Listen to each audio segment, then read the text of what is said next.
1 degré de conscience avec Emma Aziza. Bonjour Emma. Bonjour. Experte en hydrologie et spécialiste de l'adaptation de nos sociétés au bouleversement climatique. Vous revenez, il y a quelques semaines, vous étiez en Colombie.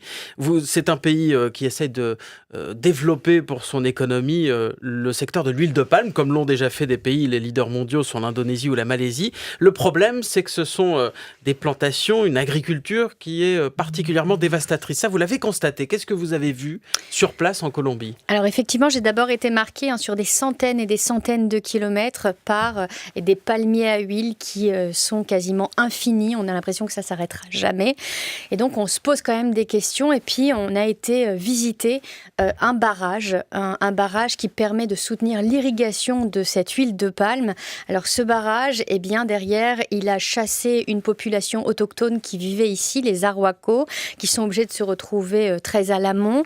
On voit un territoire qui est complètement dévasté. En l'espace de quelques années, ce barrage a augmenté de 2 degrés la température locale. Donc, on a un changement climatique très clair.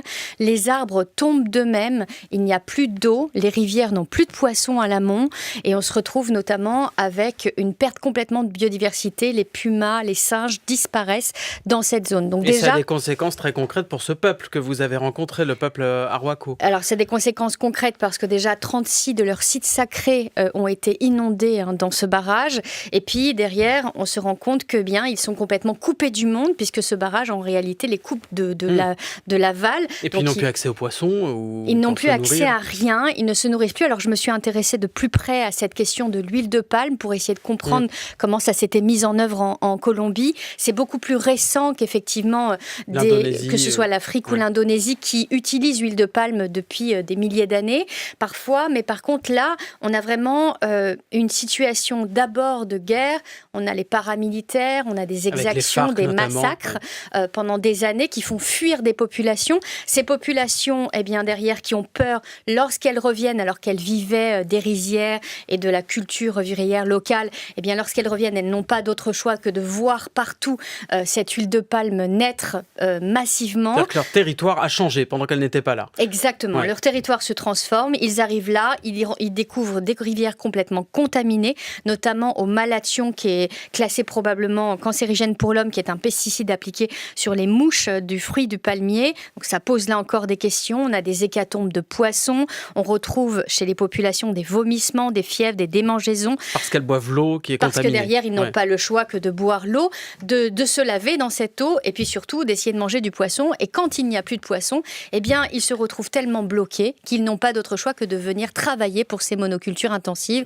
Et là, on note de l'esclavage. Donc, en fait, on est vraiment dans une situation assez terrible et on se dit, mais jusqu'où on va continuer ? On a conscience de cette déforestation déjà massive partout à travers le monde de l'huile de palme. Là, j'ai découvert quelque chose qui est assez nouveau, des territoires qui se transforment par cette pression, parce que l'huile de palme, on en consomme de plus en plus chaque année. On a besoin de ce gras, qui est un liant que tous les industriels et l'agroalimentaire utilisent massivement parce qu'il est efficace et que derrière, il est beaucoup plus rentable, notamment que le tournesol ou le soja. Dire. Pour la Colombie, en quelque sorte, qui a mis en place cette stratégie de développement via l'huile de palme, il y a une certaine logique parce que c'est très rentable, l'huile de palme. Alors c'est très rentable, c'est-à-dire que c'est 6 à 7 fois plus rentable que l'huile de tournesol ou que l'huile de soja. Ensuite, l'huile de palme a des qualités très particulières puisque c'est un liant qui donne un goût onctueux. On sait très bien que notre pâte à tartiner préférée derrière, normalement, si on avait les ingrédients uniques, on aurait un peu d'huile au-dessus et il faudrait passer quelques secondes pour touiller, effectivement, c'est la seule différence. Diluer. En fait, si on utilisait par exemple de l'huile de colza, ça marcherait ?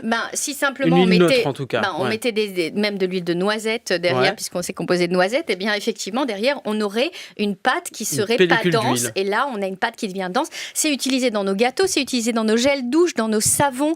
Donc, en fait, c'est utilisé partout. Et ce qui est nouveau, la pression qui est mise et qui est très forte, c'est que c'est aussi utilisé aujourd'hui pour faire du biodiesel. Et donc, on a besoin de rouler, de trouver des nouveaux modes un peu écologiques. En réalité, pas si écologiques que ça. Et donc, en réalité, on chasse un problème avec un autre. Comment on peut faire, Emma Aziza ? Quelles sont les solutions alternatives ? Alors, il y a 2 solutions. On peut arrêter de manger notre pâte à tartiner préférée. Ça va demander un petit effort aux Français, effectivement. On peut aller vers des marques biologiques qui sont beaucoup plus saines. Vous avez des pâtes de cacaoté, je veux dire, qui derrière ne contiennent que 2 à 3 ingrédients et c'est suffisant pour avoir un goût extraordinaire.